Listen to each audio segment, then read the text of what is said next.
to sell, everybody can do it. There are specific selling techniques you can use that will allow you, no matter who you are, to master it. Michael Portis coached more than 20,000 business owners in the art of selling and is the best-selling author of The Contrarian Effect. Why it pays to take typical sales advice and do the opposite. All right, Michael, I'm watching at home. I say I've never sold before. I don't think I can be a good salesperson. You got 3 things that proves them wrong. 3 things. Number 1, if you can make commitments and fulfill commitments, you can sell. Number 2, if you can learn how to tell good stories, you can sell. And number 3, if you can do all of this while telling the truth, the whole truth, and nothing but the truth, you can sell. Kendra, how do you weave storytelling into selling? All I do is storytell. I mean, I think, everything, when I meet a customer right away, the first thing I do is tell them about myself, my family. I ask about them, and it becomes, they're not pitching them. You're just talking to them. Donna, how much of it there's a fine line between when you sell being that, like, slick personality, hey, how's the wife, how the kids, how you doing, versus weaving humanity stuff in but staying focused? Well, I mean, I think you have to think about what you're communicating. I mean, what is it that you have to sell? And I think it's a really fine line, and you balance the information you have to impart and why you want people to buy what you have, whether that's you or a product, at the same time forming some sort of peripheral relationship around who you are as individuals. Michael, you talk about radical transparency. Radical transparency. Typical way of selling is only give them as much information as they need to make the sale, right?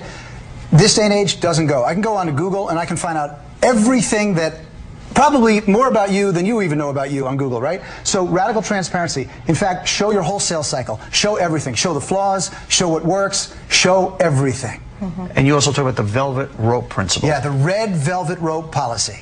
The idea here is typical advice is, sell to anyone, anytime, or, it's a numbers game, right? Typical advice, you've heard that. But how about creating a red velvet rope policy so that you only sell to the people with whom you do your best work? The people that energize and inspire you and allow you to be on your game all the time. Kendra, what do you do before you go in to close a deal? What's your main before you're going into the pitch? Yeah, you've got to know who you're talking to. And so now we do have this wonderful thing called Google. You can learn a lot about not just the company, but about the person who's going to make the decision. And you can really get to know them and go in with that information so you can really get to know them on a personal level. Okay, is there a double-edged, I'm going to ask both of you guys this, about information, about not seeming stalkers? When I have someone who comes in to see me to sell me something, on the one hand, I want them to know who I am. But if they start saying, oh, and that, I saw that picture of you in the Speedo in 1969. Somebody comes in, they're like, oh, you were born in Kenosha, Wisconsin, and I'm like, security, it's scary. So you have to go in and kind of get the conversation moving by going, I notice your southern accent. I'm from the South. You must be, oh, you're from Georgia. Oh, nice. And you get it going without saying, you're from Wichita and you live on Willow Street. You get to do it in a way. Okay, but I just want to say, is there a flip side to doing that, in that sometimes is there a smart sell that's what I'll call the no BS sell? Right. I know you're very busy. I know you don't have a lot of time, and basically we're not going to do any small talk, let's get right to it. Or does that just put up a wall? If you have permission. If you're granted the permission to do that, yes. But if that is your MO, if that is how you operate all the time, that's not good. Okay, there are a lot of techniques to selling, but to find out what really works, you got to talk to the guy doing the buying. Guy Kawasaki is the managing director of Garage Technology Ventures and the ultimate decision maker for new business owners trying to make the sale of a lifetime. All right, Guy, I'm coming in to sell. You're buying. What's the most important thing, what I do and how I present myself? Well, the most important thing is you come in with something that's worth buying. Many of the previous speakers also said this, but, as a venture capitalist, we make these decisions involving millions of dollars based on a PowerPoint presentation. And we don't have this physical thing to look at, this physical thing to make a decision. It's PowerPoint. It's you standing up there. And we want things that we think will make us hundreds of millions of dollars. But along those lines, before you get into it, you've got a very important 30-second rule to get your attention. Well, yes, many times entrepreneurs come into a venture capital firm and they spend the first 15 minutes explaining their life story. Really, I could care less about your life story until I hear what you have to sell. So in the first 30 seconds, give us what you do. Are you an enterprise software company? Are you a social network? Are you a new kind of hardware box? What the hell do you do? But Lisa, is that different? And Michael, is that different from what we've been saying? Get them in there, warm them up a little bit, a little hoochie-coochie, versus what guys saying, no, cut that out, just get right to it? Well, I think a lot of it depends on the medium and who you're talking to. You know, in my business, I'm not talking to somebody in person, so I can't sit there and ask about your life and your kids because I'm seeing you through a camera. Yeah. But I am telling the story of the person who's on with me, the guest who's on with me, the great idea that's on with me. And I am keeping it simple. In that first 30 seconds, as he's talking about, I'm giving him the quick of why they should listen to this person, bringing them in, and then focusing on the product. Yeah. Guy, I couldn't agree with you more. I know me, and I'm an ADD. When I'm on the buy side, you better very quickly also recognize, I know, Mr. Deutsch, you're very busy. I'm not going to take up a lot of your time. That's a very important thing. You have a 10-20-30 rule. What does that mean? Yes.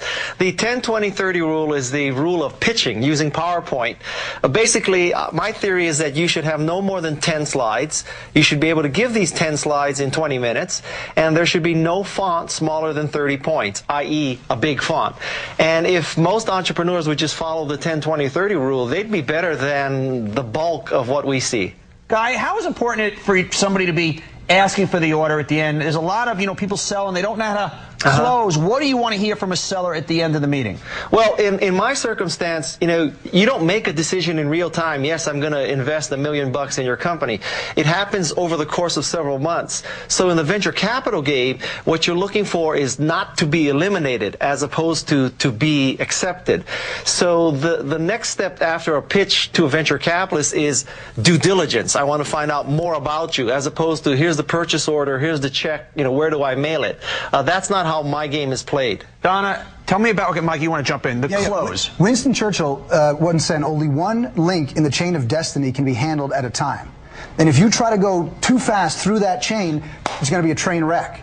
So you got to know what the steps are in that process, and you've got to follow that to build trust over time. But how, Donna, Kendra, how do I know at the end of a meeting to are people afraid to kind of ask for the order? What, do you leave it open-ended? Do you say, I need to know now? Well, I think it's two things. I actually had a boss early in my career say the sale starts the minute you walk out the door, which implies that there's a lot of work that goes into the process as opposed to that initial interaction.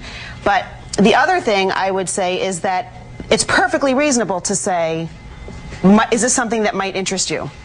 So you're asking the question, you've got to get an answer, yes or no, and then you just deal with it. What's your end of meeting strategy? I'm all about getting some type of real specific commitment. Okay, great. Why don't you look this over and I'll give you a call on Monday, and not just Monday, but how about 2 o'clock on Monday? Be very specific, because then that gives you another opportunity. Okay, here the playbook plays. First off, really knowing someone starts with knowing their story.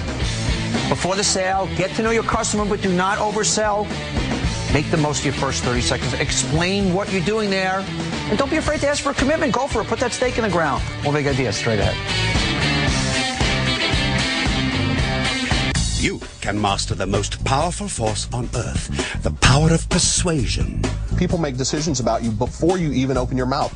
What are 5 secrets to selling Donny used to make Deutsch Inc. one of the top ad agencies in the world? The master of the pitch is blogging about the art of selling at bigidea.cnbc.com.